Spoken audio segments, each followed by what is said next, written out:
the fan which pushes the other 90% of the air out the back of the engine, creating thrust.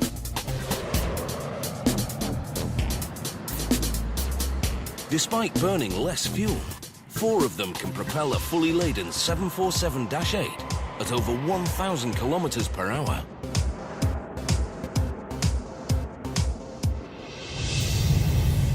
Just one of these engines creates as much thrust as all 8 engines on a B-52. Back at the factory, it's time to hang the engines.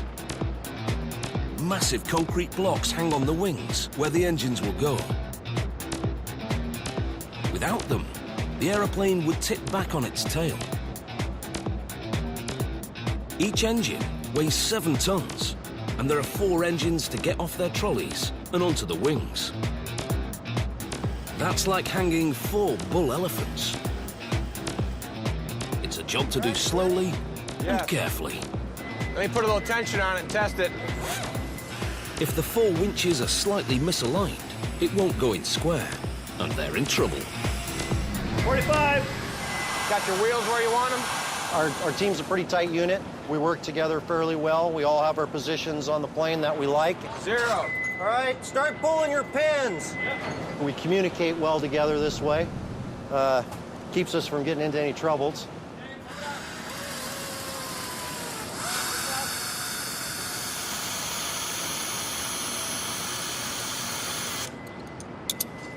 Harness up for safety.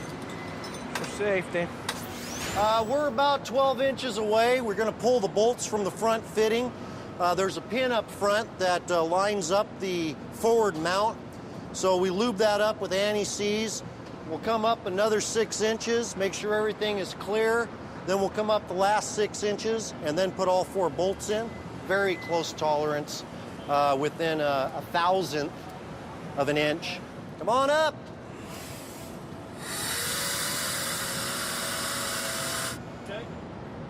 It only takes 8 bolts to hang these massive engines.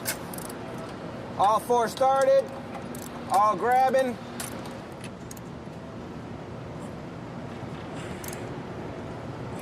Here you go, 50%. Not yet. I'm still getting these down, Axel. Okay. The torque on those bolts are 625 foot-pounds on the rear, 375 foot-pounds on the front. The fronts are designed to shear off. That's per design, and that's in case there is any problems that the engine will shear at the front, fall back, and break away from the plane without taking out wings or flaps or any of that. There's one. There are 3 more engines to mount. Once again, the crew will need to burn the midnight oil to get the job done.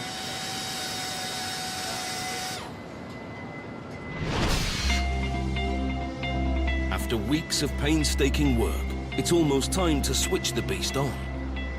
But first, there's more painstaking work. Every circuit needs to be checked, one by one.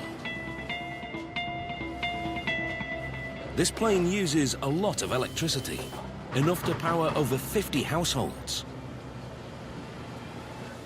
214 kilometers of wiring runs through the aircraft. It all converges in the electronics bay.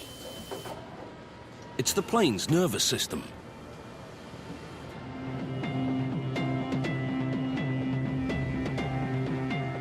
The new fly-by-wire technology is controlled by onboard computers. But it's not totally automated. The pilot can override the computer. And there are multiple layers of backup if something should go wrong. If I were to lower the flaps, it takes hydraulic systems to do that. But if for some reason the hydraulics were unavailable, we could use the air or pneumatic air pressure to lower the flaps. If that was unavailable, we could use electricity to lower the flaps. So there's multiple layers of redundancy. Technicians use a special computer to send a test signal to every single circuit. Second rigger 10495. On. Okay, Kilo 2. Bravo 24 and Bravo 21.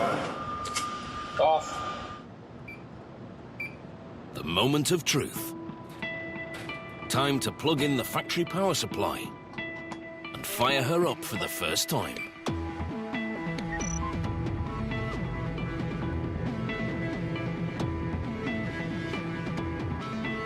Power on is a key moment in completing a Dash 8.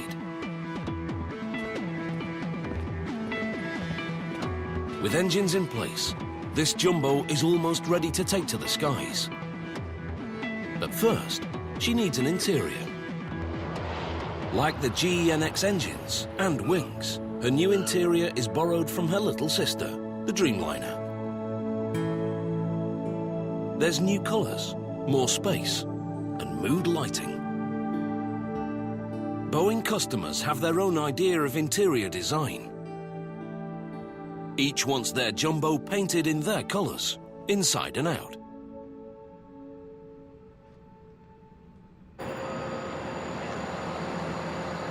In the mega factory's huge paint shop, the green protective vinyl is washed off.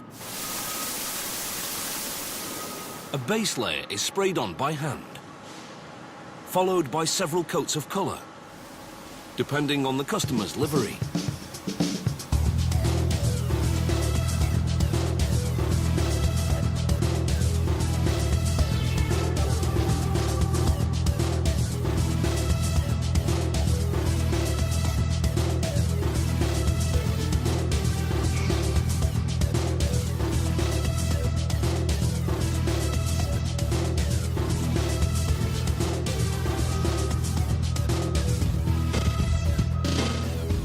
They need to be careful with the number of layers they apply. Too much paint could mask telltale signs of metal fatigue. And besides, the extra weight of more paint would only increase fuel consumption. A typical paint job uses 500 kilos of paint. It will last 4 years. This one is painted in Boeing's own colours because it's time to put her through her paces. She must undergo a series of grueling test flights before delivery. Test pilots push the plane to extremes that will never be endured by its passengers, unless they work for Boeing. Just putting away the hand luggage won't be enough for this flight. These Boeing engineers have to tie everything down, from their lunch to their laptop. You don't have it clammed down, things fly in the air. And it'll literally go straight up to the ceiling, and it can come down and hit you on the head. The flight load survey is one of the most grueling tests for the plane, and for those on board. A strong stomach comes in handy.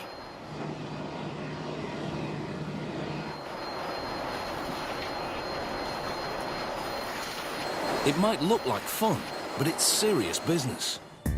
The flight load survey tests weight loads across the plane. The pilots perform extreme maneuvers, pitching the plane up, then down, going from 0 gravity to 2 Gs in seconds, stressing the fuselage and the wings. It's great fun for them for the first couple of minutes, but imagine that we do this for several hours at a time. Sooner or later, maybe it's not such great fun anymore. During these tests, the weight distribution of the plane is controlled using water. The pilots and engineers can pump water through barrels to shift weight along the fuselage. This simulates various load configurations the plane might encounter when it's in service. At the forward center of gravity, aft center of gravity, heavyweight, lightweight, we need to be sure that over the entire range of operating envelope of the airplane that the characteristics are good. Next, the Dash 8 faces the grueling velocity minimum unstick test. Test pilots try to take off as slowly as possible. This forces the tail to scrape the runway. To pass the test, the plane must safely lift off at this speed. If a pilot were to inadvertently abuse a takeoff and the tail were to strike the ground before takeoff, that the airplane can still lift off safely in that attitude. And so when we do that, we attach a long wooden block on the tail so that we'll drag the tail on the ground, and we don't damage the skin of the airplane that way.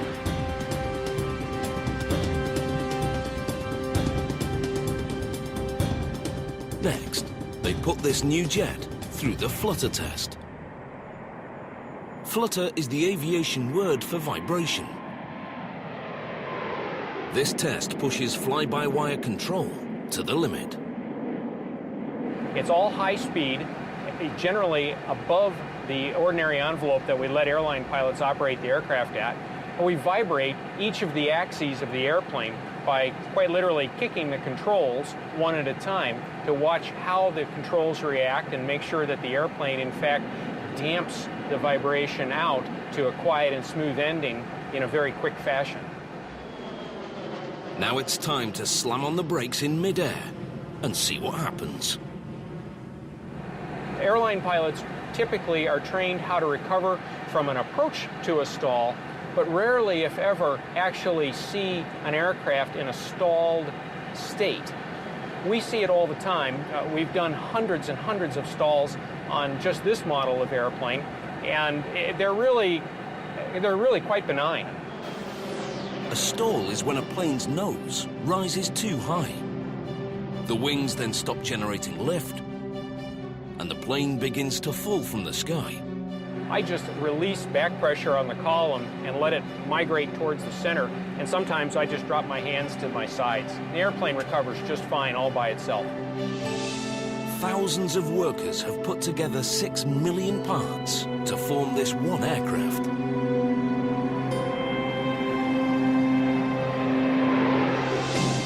She's conquered everything the test pilots could throw at her. She's survived manufacturing delays and deadlines. For just $333 million, you can have a brand new Boeing 747-8 all of your own. The new Jumbo is ready to take on the ultimate test. Competition in the skies.